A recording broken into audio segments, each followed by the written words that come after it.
Hey, Ted Stern here on the Fit Responder podcast, where we dive into topics like fitness, first responder stuff, and an unfiltered look into the stories and lives of some very interesting guests. So check us out and check out our fitness program at fitresponder.com. And I hope you enjoy the show. All right, everybody, we are here with Kyle Shoberg, and Kyle has a lot of experience in law enforcement, 18 years. Is that right, Kyle? Yeah, 18 years. A variety of different assignments. I mean, you've been a canine handler, a ton of different deployments, a lot of apprehensions. I mean, you've been involved in multiple officer-involved shootings. You've received 2 medals of valor, a Distinguished Service Medal, a life-saving ribbon. And we're going to talk about all about that. And you're also the host of the Shots Fired podcast, and teaching for the Savage Training Group. So man, what I love about this conversation we're going to have is you've had a ton of experience and conversations with other cops, other first responders. We're going to talk about fitness, both in body and mindset. I think this is going to be a great chat. So, thanks for coming on, man. Oh, dude, absolutely. I love what you're doing. Thanks for having me on. Thank you for sure. And, I was on your podcast previously and we talked a lot about, fitness, of course, because the Fit Responder program is all about getting cops fit. You in our own conversation, you mentioned how fitness has helped you on the job. Have you always been a fit guy throughout your history? So honestly, no, I was very small in stature in high school. All growing up, I was like super skinny, never really in shape. And I wrestled a lot and growing up through high school. And I know I wrestled in the 112 pound class in my sophomore year of high school. So I probably only weighed maybe 120, 30 pounds when I graduated my senior year. So fitness was never actually really my thing until I actually got a roommate who was very heavily involved in working out at the gym. And I started working out with him before I became a police officer. And then that's kind of when I started to get into fitness. And then even when I got into law enforcement at a really early age, at 20 years old, I kind of fell off the wagon a little bit and quickly realized that fitness is a huge part of being a first responder. I've been pretty into it ever since, actively going to the gym and trying to be physically fit and active and in my daily routine. I make sure that it is a part of my day. Yeah. Well, and one thing we need to talk about is how fitness has affected your ability to be a cop and to be a good one. Has your fitness ever helped you save your own life or the life of somebody else? Oh, absolutely. Both. You had mentioned earlier that I had been involved in some officer involved shootings. And I remember the first shooting that I had been involved in, just how it struck me. And I started doing a lot of research. I then was involved in a second one, just I think within that same year. And I really started to dabble into more of like a mental fitness. And the more research I did on mental fitness, everything tied into being physically fit and working for your mind and being able to bring adrenaline surges down a lot quicker when you're involved in, let's say, a critical incident. So that struck me as really fascinating. And honestly, ever since then, like I got real serious about it, and I travel around and talk all about it. But yeah, so definitely both scenarios. And then I've been in situations where an officer was shot and we had to rescue him and get him out of there, load him up in the back of a car. That's not easy to do with somebody in full gear, duty belt. Your adrenaline is going. And then a quasi hostage rescue where a lady had to jump out of a almost 3-story window, and she was elderly, snapped her femur in half. And I had to actually physically go rescue her, pull her up a long driveway. And that was very physically taxing. But we can absolutely get into those stories if you'd like. Yeah, I'd love to. Let's talk about the officer involved one first, because I mean, that's always the call that a lot of cops think about when it's like, this is when you must perform. It's like, not only are you saving a life, but now you're saving the life of one of your own brothers or sisters in blue, right? And like, I'd love you to talk about the incident and what could have happened if you were not in good shape. Yeah. So one of the incidents where this officer was shot, I happened to be one of the first guys on scene, and you're dealing with a lot, right? You got an officer that's been shot, he's down, and then you've got the suspect, he also had been shot, and then there was another detective or a gang detective who had somebody else holding him at gunpoint. He was also armed. These two guys had just been involved in a shooting. So trying to wrap my brain around that and then, make the decision of, okay, I need to go help this officer and get him out of here. Uh, you know, it's a lot more challenging than people think, right? Like sometimes when we do these tests to be hired as a cop or go to the academy, right? We do these dummy drags and you do it, you maybe do it for 10 yards, right? And you're pretty gassed after that. Imagine doing that to a human being, dead weight. They've got their gear on. It's funky grabbing people with that type of equipment on. They've got duty belts on.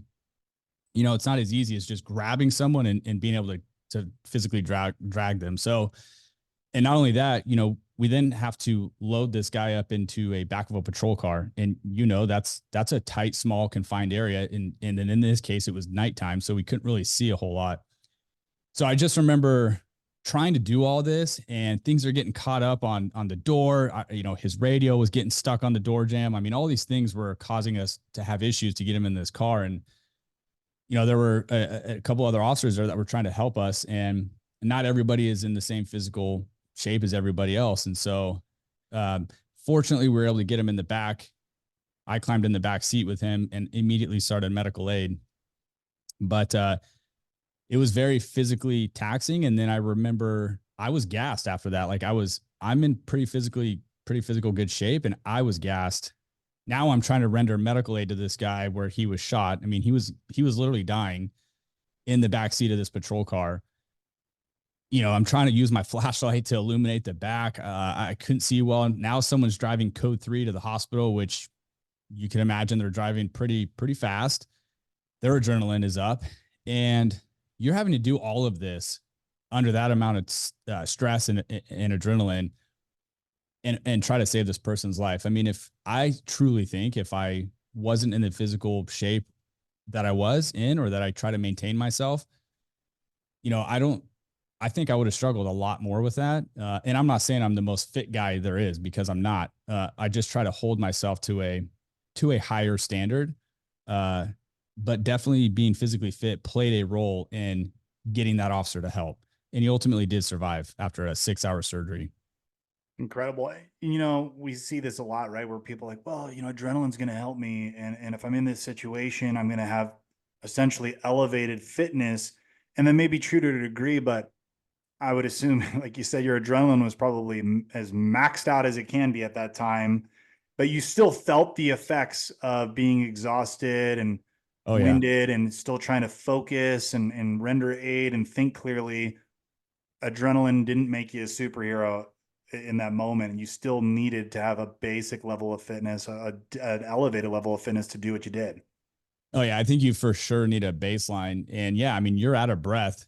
Luckily somebody else was talking on the radio and letting the hospital know, dispatch, like everybody, what's going on. But there are times when you have to be the person doing everything. And, if you can't maintain that level of fitness or keep like a baseline, I think we see it all the time, right? Where cops getting into a lot of trouble because of that. And then they get themselves in a situation that they can't get themselves out of.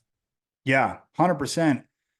Well, and we've seen videos, right? Like on social media and YouTube, of cops who are just failing because their fitness is just subpar. Have you seen that either personally on the job or like guests you've had on your podcast, people who, whether they admitted it or not, could not do their job as well because they were just not fit enough? Yeah. I mean, the reality is, I mean, we see it at work. I see it at work. So yes, to answer your question, I see it firsthand at work, and then I obviously see it all over social media and online. So yeah, I can remember, I can recall an incident where a guy was in a foot chase with somebody, and the suspect actually was giving up because he was out of breath, and it's on the body cam, and he looks behind him and sees the officer kind of bent over and he's out of breath. And then the suspect was like, I think thought to himself, well, he's out of breath, so I'm going to give it just a little bit more effort. And you can see him realize the cop was smoked. And so then he takes off running again. I wouldn't even say it was a run. It was more of a jog. But the officer wasn't able to catch up with him, and it wasn't too far of a foot chase.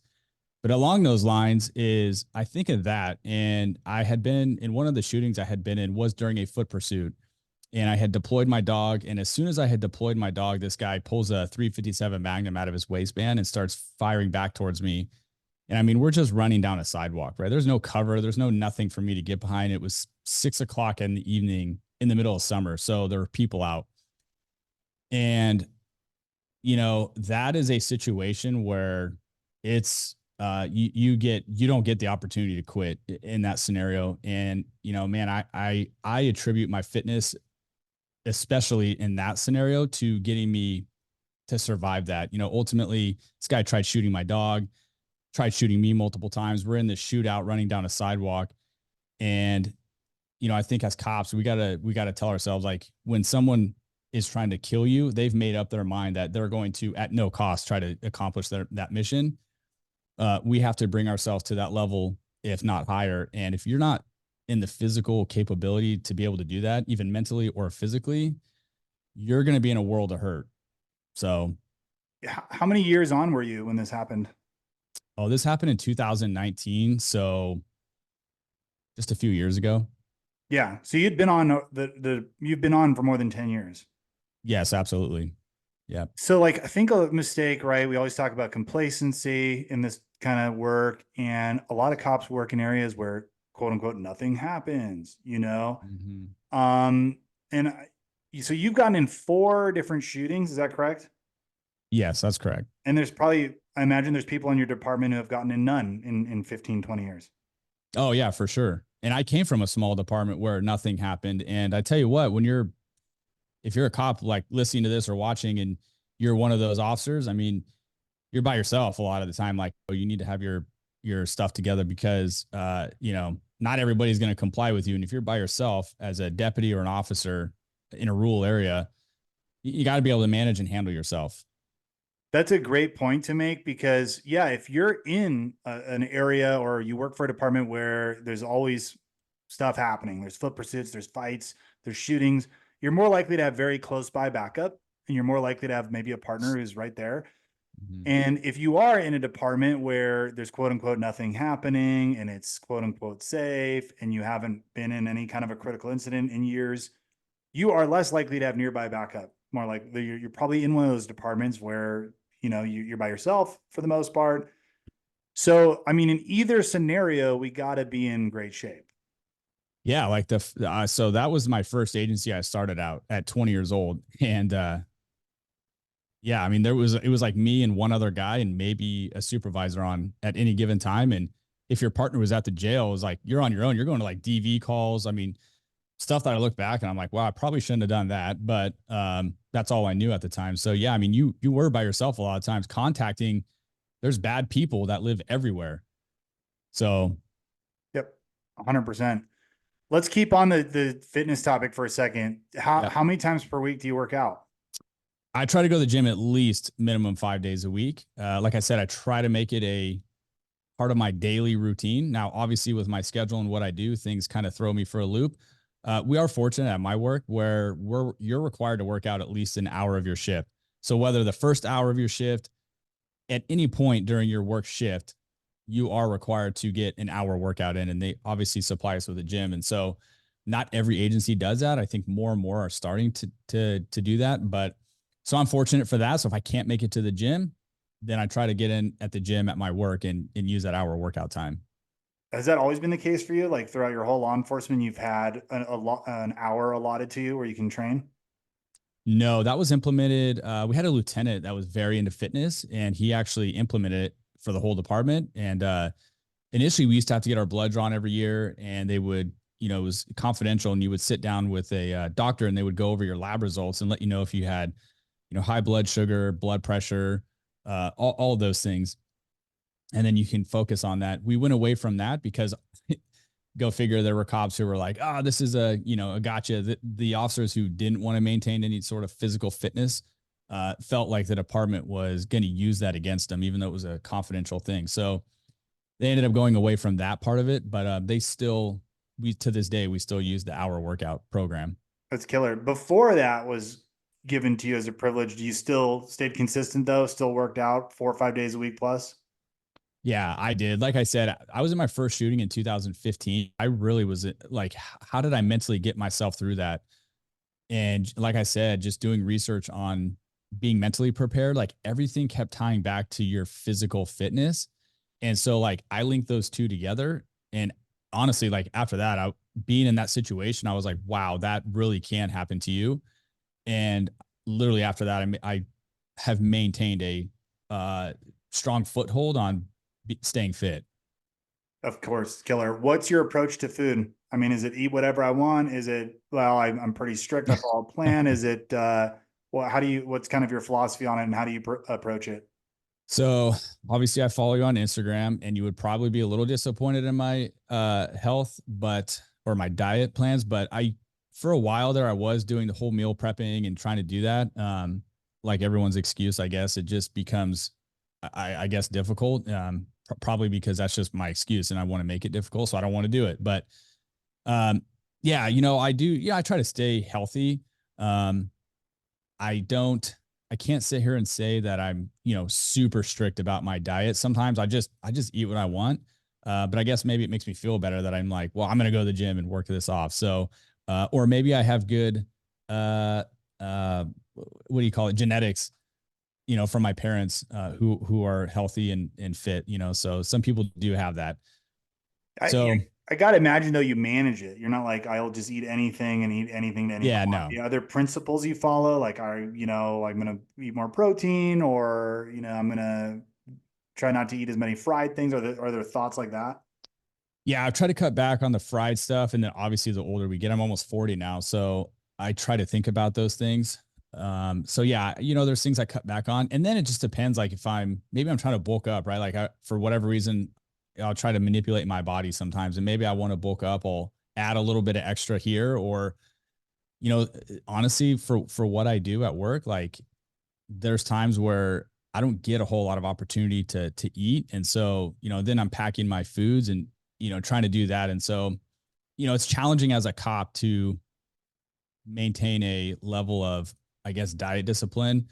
Again, that just might be my perception of using that as an excuse because I've worked with cops who do professional bodybuilding competitions and like they are very strict. Uh, I'm not on that level, but yes, I do try to maintain some level of healthy diet. No, that's legit. And what I'll speak on just to just give you guys the listeners my opinion on this subject, like because I've done the bodybuilding and I've been that guy who's very strict to the calorie, to the macro, prep everything. And I think if your goal is to look your best on stage, then you're going to have to do that. But if your goal Yeah. is to be a fit cop, if your goal is to just be like generally fit and capable of your duties and generally healthy, you don't. You don't have to be so strict. You don't have to be so precise. I think that's a misconception a lot of people have is they're like, well, I'm going to follow this super strict meal plan. I'm going to meal prep. And they're like, I just can't do it anymore. I guess I'm not meant to be fit. And then they go way Yeah. off the rails, right? And they don't do anything that's good for them when you could just operate with some general good principles. You get what I mean, Kyle? Yeah. So I don't know. Like for me, it's just kind of give or take a little bit. I don't gorge myself and drive through fast food places all the time, which is easy to do as a cop. But at the same time, I'm not, one of those guys who like meal preps and counting my calories and macros and all that. It's just not really my personality, I guess. But yeah, I've definitely worked with people who have, and they tend to be quite grumpy all the time. The people who, why are they grumpy? Or what do you Oh, think? just because they're just so strict about their diet and, Oh, counting calories and, uh, sometimes tends to lead them in some bad moods. And I'm like, yeah, I just don't want to have to worry about all that. I'm with you there. I think, yeah, when you were too precise and too rigid, it stops being fun for sure. It becomes a chore and it's something that you think I have to do rather than something, well, I get to do. I get to do this in order to be fit and healthy. It's definitely like too far on the one end of the spectrum. Um, Yeah. So, well, real quick on that, it's like, there are some people who attack other people, right? If they're not like you're not eating a certain way or you're not dieting properly or whatever, right? And then they're quick to attack other people. And it's like, well, just because you're doing it, I mean, maybe you're doing it for a sport. And if that's the case, like that's fine. Like that's what you should be doing, right? Like any sport, you have to practice and like do certain things to elevate and get better.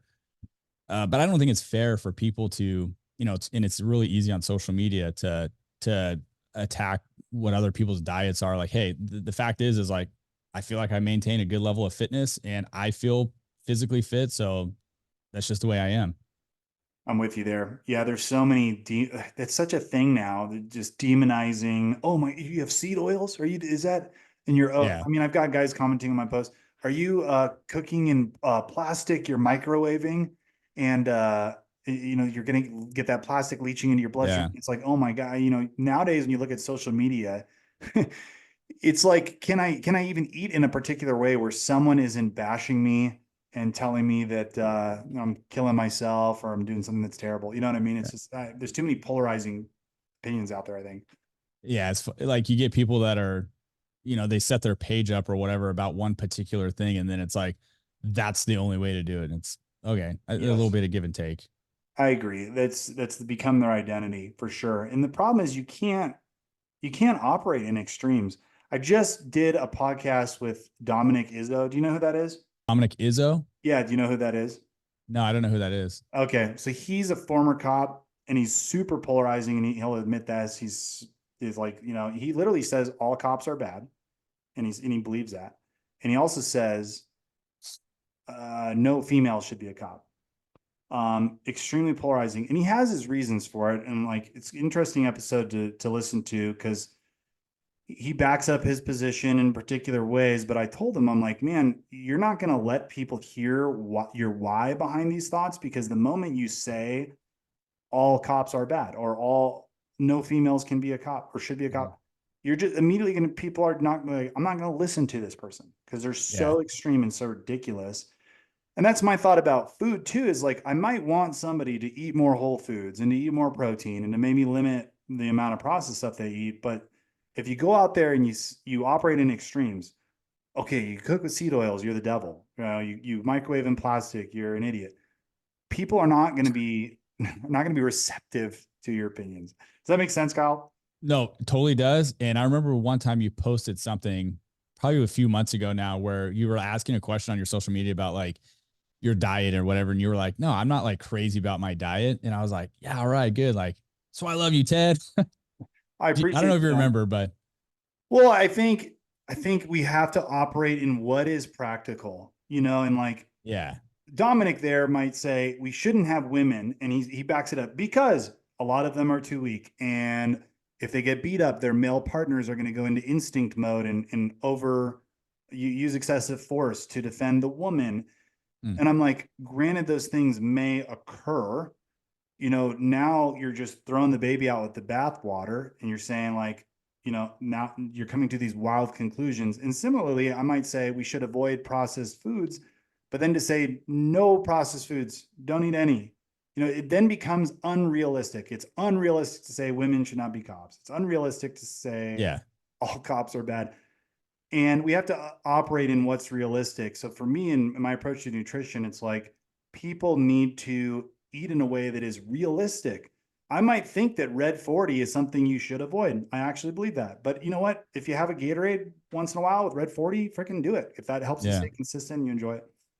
Yeah. I look Um, at, I think it's fun. So I think there's three types of people that hyper focus on cops on social media. And it's like fitness. I lump fitness and nutrition together. You have those people, and then you've got the people that are super into the jujitsu stuff now. mhm. And then the shooting and tactical stuff, right? And there's a lot of pages out there where it's like let's take jiu-jitsu for an example, right? That is like the new thing. And basically people are saying, well, if you don't do jiu-jitsu, like you're a piece of crap and Right. you're a shitty cop. And there's things that I like, I don't want to get hurt. I have plenty of friends that do it and they tend to get pretty badly injured. Does that make me a shitty cop? No, I don't think so. Um, I do things in, like work out and do all these other things where I feel like I can manage and take care of myself. So for people to just be like, well, you don't do this, so you're a shitty cop. You don't just shoot 100 times a year and hyper focus on the range, then you suck at shooting. Well, that's not true either because I'm not into guns and I don't shoot all the time. And I've been in several critical incidents where it was just fine. So I don't know. No, I'm with you. I think the point there is like when we operate in absolutes and we say, if you don't do this, you're that. And you Mm-hmm. must do this or else, we're getting into, I think, improper territory. And we have to We have to approach things with a little bit more fine detail. And I think a lot of people miss out on that, right? We have people on both sides, even cop supporters, right? If any time you see a use of force situation that looks a little sketchy, you got the quote unquote bootlickers who are like, oh, cops are infallible and that guy deserved it and he gets what's coming to him, right? And they'll comment that way every time. But I think like, you know, and this might be common sense, but we need to approach each thing individually and assess it on its own merits. Maybe it's okay to have that Gatorade with Red 40 in that instance. Maybe it's okay that you don't practice jujitsu because you do other things that Mhm. still promotes your self-defense. You know, because it's hard to do all the damn things. And I think there's a lot of pressure like, okay, I guess, well, I got to do yoga and be good at running and be the best shooter and be a perfect diet and be perfect on constitutional law. It's pretty damn difficult to operate in extremes and be good at everything. Yeah, I agree. 100% be open-minded. That's all. Let's go back to your podcast, my man. What, just off the cuff, what's been one of the most memorable guests you've had and why? Man, we've had a lot of great guests who've done a lot of great things. So honestly, probably we just had a guy in here last week, actually, and I actually graduated with him. I didn't really know the guy. He was actually a year ahead of me, but we went to high school together, and we're from a real small town. And he had mutual friends that I didn't, and he ended up going into the army right after high school. Got deployed to Afghanistan, and after there for some time, his Humvee was hit by an IED, and both of his legs were blown off, and he's a double amputee, and so we actually had him in here this last week, and the episode will be out next week. And man, the things that he talked about losing his legs at a young age, the depression, being a Walter Reed, surrounded by all these other soldiers that had limbs blown off. I mean, and him talking about that, I was blown away at his sacrifices that he made for his country and for people like us to do what we do.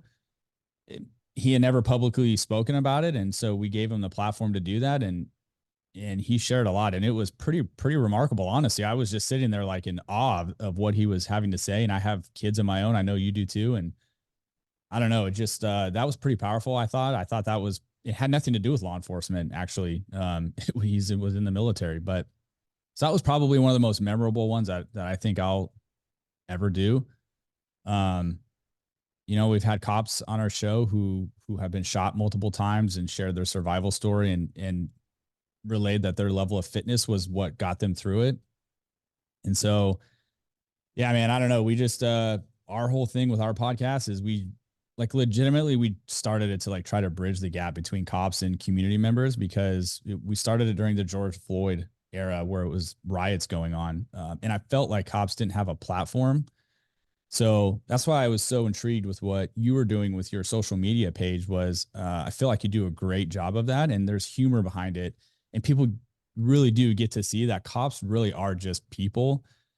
um, I think we've missed out on that in the law enforcement community because we've always been so good about kind of hiding in the shadows and not sharing our stories and being transparent. So that's why we started it, and it's just been quite the journey so far. That's amazing. Well, I definitely look forward to catching that episode. You know, I'm already getting a sense that I'm going to appreciate my life a bit more, being able to walk around with two legs. You Totally. know, it's amazing to see a lot of times people like that. It strengthens their character in some way. Like it literally makes them a better person, more resilient, more grateful. So I don't know. I'm already anticipating some of that, even though I haven't heard anything more than what you just told me. But that looks like a good episode. Um, yeah, I think in regards to what you're talking about, bridging the gap with the community, there, I think humanizing the badge is a good thing, right? Because I think historically, cops a lot of times are seen as stoic and emotionless and maybe jerks. And you and I both know why cops act like that a lot because it's just the most efficient way to get things done. Unfortunately, if you're too friendly with people, it can lead to a lot of unnecessary conversation, and then they expect favors from you or they expect you to be partial toward them. So sometimes being a stoic kind of jerk uh, makes sense. And like you pointed out, I make a lot of jokes and I'm silly on my page. As a cop, I was very much stern. I was very much my last name. I was very stoic and kept sentences to a minimum and serious because I noticed when you play with people and you laugh and you joke, they expect something different out of you. Oh, now you're going to enforce something on me, or now we're buddies. So actually, can you, do this favor or that? So just for those listening who aren't cops, that's a big reason why I think a lot of cops are kind of short, curt, serious. But now I see the pendulum has swung too far. I see a lot of TikTokers and I've seen a lot of silliness. What do you think about? You see a lot of these cops who are doing dances or showing their personal life. That's a new thing now. Get ready with me. I'm a cop. Watch me dress. That I don't understand it. Watch me get dressed for work. Yeah, What I are your don't. thoughts on this that is that doing anything good? Is that kind of stuff doing anything good for law enforcement? What are your thoughts on it? No, not at all. In fact, I listened to your episode you did with the anti uh TikTok guy who runs that page, Yeah. and it's yeah, it's like yeah, I agree with you. It's gone way too far the other way. At the end of the day, like we're professionals, and we still need to act like it. Now you can have humor and be able to accomplish that at the same time, but when you're half naked and putting out these videos on TikTok and just I don't know, quite frankly, just embarrassing the profession as a whole, like no, I don't. I find that to be completely unacceptable, and some of these departments should be hammering down on these officers who are doing. I mean, they're doing it in uniform. Some of them are literally half naked. I watch that guy's page. I follow him, and I don't comment on there, but I literally watch and I'm like, what in the F? Like, I don't know. I mean, people are who they are. Not all cops are great people. That's just a fact. Um, there's bad apples in every profession, but yeah, I would just say for the cops doing that, I don't even want to blame it on a generational thing. Like, I think that's stupid. I just think people got away with it so long, and then it was just like, well, let's push the envelope a little bit more and more and more. And then some agencies were jumping on board and doing it as on their department pages, and it's like, okay, I think we can serve our time doing something better than that. I'm with you. And I wish I could remember his name, but there's another dude who advocates for fitness and health for first responders. He's a paramedic and he actually got fired because he was filming himself literally just walking around, but saying we shouldn't have out of shape first responders. If you're overweight, you got to fix that or don't be in the profession. Somebody got butthurt about that, reported it. And because he was doing social media activities on duty, he was just straight up fired. Now there might be more to it. There could be, right? This is just his perspective. Yeah. But yeah, like it is kind of to me, I think it is a little silly. We got so many people out there who are not using their social media to humanize the badge. Let's face it, they're just narcissists and they just want to parade around and dance and look how cool I am. And then you have people who may be violating policy for all I know, but they're doing something positive, right? Yeah. They're talking about positive things and they're getting enforced on. It's wild. Yeah. I'll ask you, like, I mean, we have good followings on social media. Like I kind of look at that like as a responsibility, people that follow you and like you really are. I don't like, I guess when you use the term like an influencer, but like you do influence people. I take that pretty serious in like on our social media page, like I'm very careful about commenting or what I say because somebody else might see that and yeah, I don't know. I just think there come with that comes responsibility, and I'm sure you feel the same way. Yeah. And I think people forget that sometimes. Well, for sure. And I think what a lot of people just tend to lack in general is self awareness. And we all struggle with it to a degree. I might say something and not realize how I'm coming across. And somebody goes, it kind of sounds like you're saying this or that. Shoot, didn't realize that. But we could all benefit a lot more if we paused and thought, if I put this out there, if I say it right, or if I display it, or however, whatever you're doing, what's the response? How am I going to look? What are people going to think? And I mean, just playing chess in real life. If I do this, what are they going to do next? I think it's a skill a lot of us could benefit from. And especially as cops, we should be pretty good at that, or at least good at working on developing that skill. If I do this, what's the response? How am I going to come across? How is it going to be seen? Right. Because there's all different ways of saying things. Right. And, there's that famous saying, it's like, speaking is like pushing toothpaste out of the tube. Once it's out, it's not coming back. Like that's it. Yeah. So you're not gonna be able to get that back in there. It's out there. Mm-hmm. So yeah, it's pretty wild. So tell me about how you got into law enforcement in the first place. Yeah, so I wanted to be a paramedic and actually wanted to go the fire route. And then I got my EMT license. I started working on an ambulance in the small town that I grew up in Northern California. And it wasn't for me. I didn't appreciate getting puked on, crapped on, dealing with sick people all day. Just wasn't my deal. And so I had an uncle that was a cop. I went on a ride along with him. And that one ride along, I was like, yep, this is what I want to do. So I quickly transitioned into wanting to be a cop.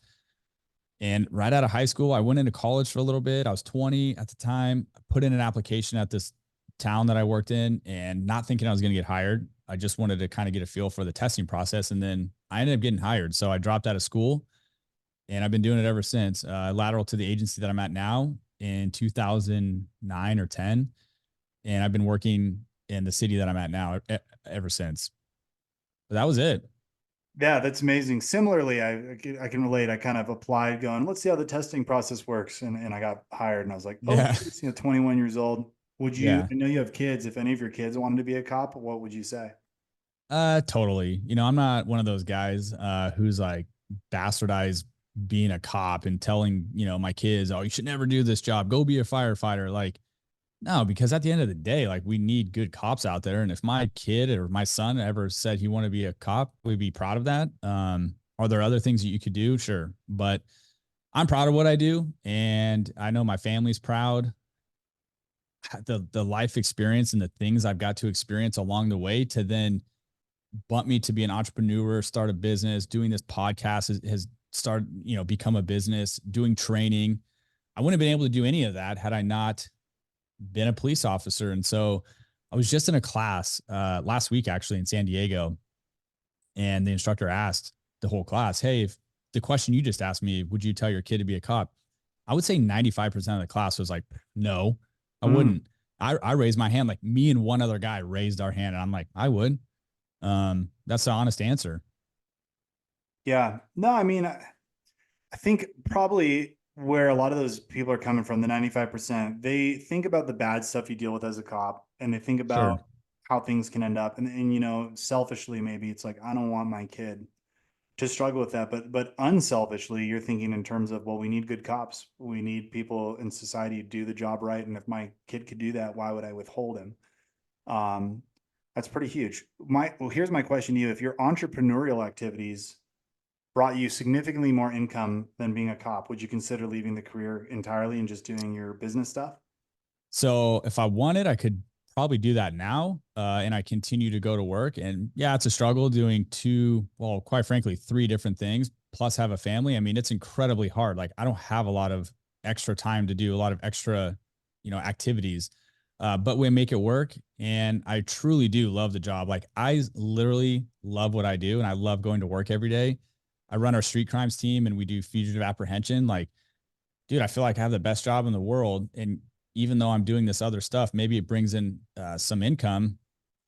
Right now, I'm just not at a spot where I just want to hang it up. I don't know. Could that day ever come? Yeah, maybe. But I almost have 20 years on the job. Like it's not going to last forever. So I can't give you a definitive answer. Because like I said, I could probably do it now. I just choose not to. That makes sense. And ultimately it's a feeling thing, I think, because I left law enforcement to do fit responder full time. And I've been asked by many cops, hey, when did you know you should leave the career? You juggled both for a while. How does that work? And my answer, I think similar to yours, is like if you feel like you're still called to do the profession and you need to be in it, then you'll have that feeling. But it's like when I met my wife, like I just knew it. I just knew this is the one, right? And for fit responder, it's like as hard as this is to leave a career, I've already promoted. I loved working for my department. I love police work.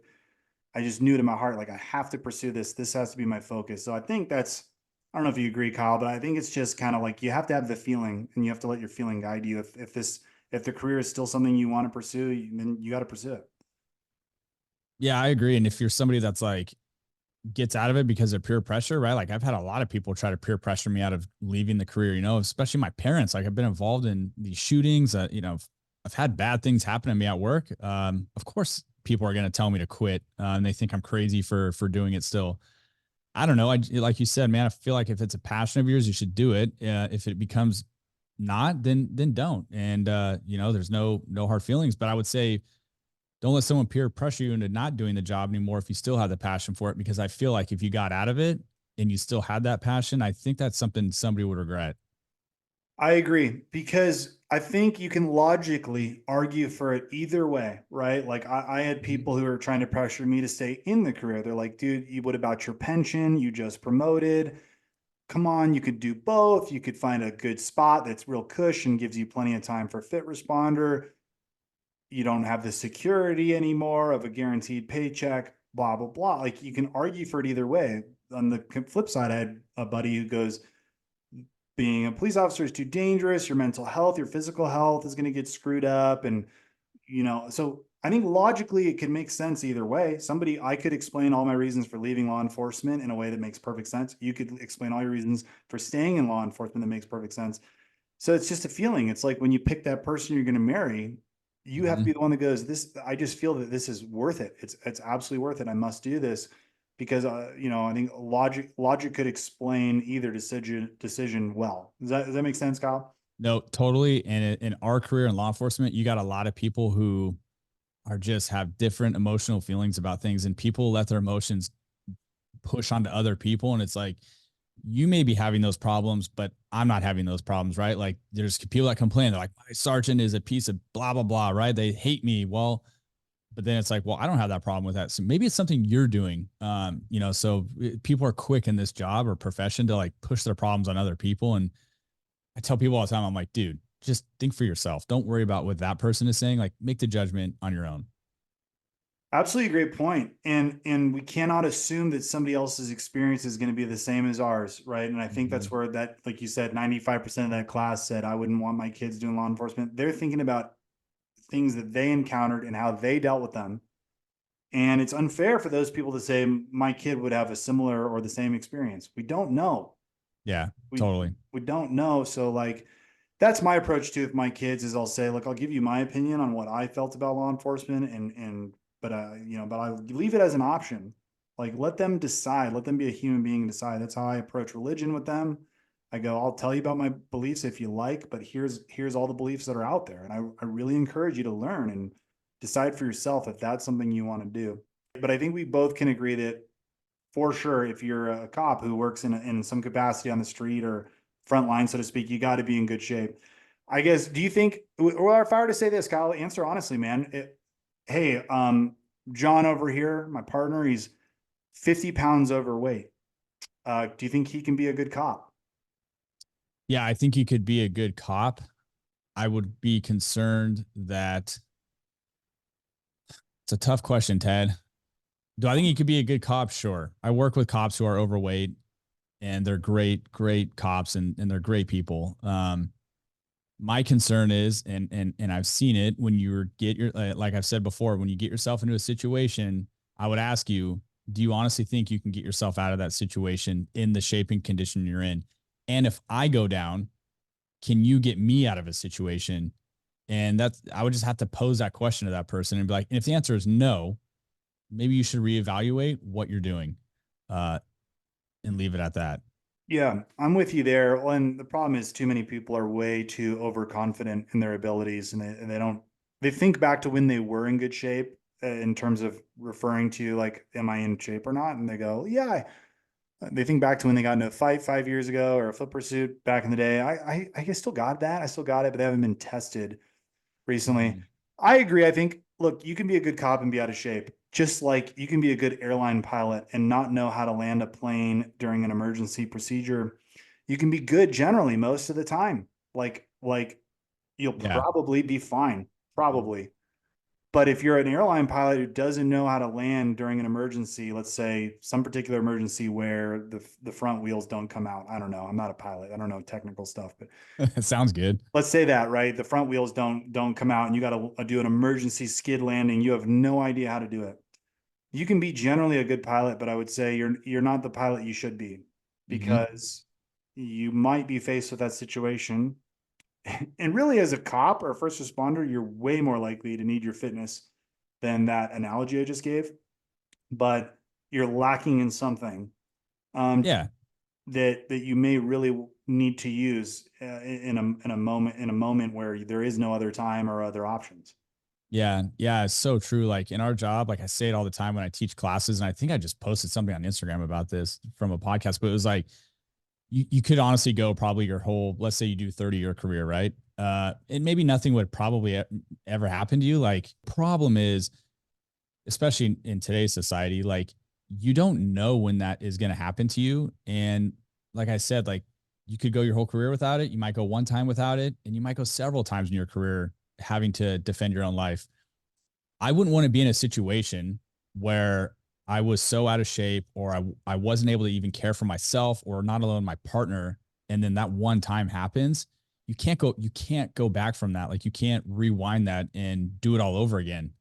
So yeah, I mean, I don't know if that's the way you're operating at work. If you're a cop, like listening to this, then again, you should probably reevaluate what it is that you're doing. Yeah, I'm with you, my man. Well, cool. I think we're about to close it out here. I like to ask a couple of random questions at the end of the podcast here, and this might throw you for some loops, but we'll see. First one's not too Probably. bad. If you weren't a cop, and let's I guess you'd be doing your entrepreneurial pursuit. Let's say you never became a cop. What would you have done if like you didn't come across that? What do you think you would have done instead? It's funny. I got asked this in my class last week too. So I chose construction. My dad is a contractor, owns his own company, and I did that with him growing up, and so probably would have continued to do that. I enjoy construction, building things. I really like that. So that's probably what I would have done. Hmm. If Trump or Kamala? Oh God. Who am I going for, or who do I think is going to take it? Who are you going for? Yeah, I'm gonna go with Trump on that one. And usually I stay out of politics. I certainly on our show we definitely don't dabble into politics, but me personally, yeah, I mean that's who I'm going with. Favorite meal of all time? Favorite what? Meal. Like if you get a dish somewhere, Oh, what would it be? dude, it's a ribeye steak. Yeah, I'm going with a ribeye steak all day long. It's definitely a top one for me. Yeah, If you could see any band live, either current band or some band from the past, who would it be? I'm a pretty big Five Finger Death Punch fan. Uh, I think I would love to see those guys live. Legit, that'd be a fun show. Yeah, If you could have any superpower, what would it be? probably to fly. It'd be cool to see things. We talk about see things from a 30,000 foot view. Like I would really want to see things from a 30,000 foot view. I always find it interesting. I travel a lot, and every time we're taking off or landing, I always find myself looking out the window and like taking it all in. Like where you're at. I really enjoy that. So maybe that's kind of corny, but No, I think that's cool. I mean, it makes sense. Be definitely a different perspective. What happens after we die? yeah. So personally, I think I'm not a religious guy. I'm not a man of faith, and I think when it's lights out, I feel like it's lights out for you, and that's it. I agree. What's the meaning of life, though, Kyle? Yeah, man. For me, like you only live this life one time, and sometimes I'll hop on YouTube and listen to these little motivational speeches, that are on there, and I love doing that because for me, it kind of puts that into perspective. Like I'm not going to be here forever, and I do try to live my life like the fullest that I possibly can. And sometimes I bite off like way more than I can chew, but I love the experiences of like everything that I do. Sometimes it's too much, but at the end of the day, I still get to experience it. And so that's kind of my thought on it is you get to live this life one time, and you really do get to, you have to make the best of it. Mm. How do we make the best of life? I think it's putting your best foot forward every day. I'm personally am always trying to scale up, whether personally, business wise, anything that I'm doing, I'm always trying to scale up and be the best. That's just me. I'm very competitive. So for me, it's just really putting your best foot forward. I've been in some pretty dark times in my life and my career, and not one of those people who get suckered into feeling sorry for myself. And so, that's just kind of my outlook on it.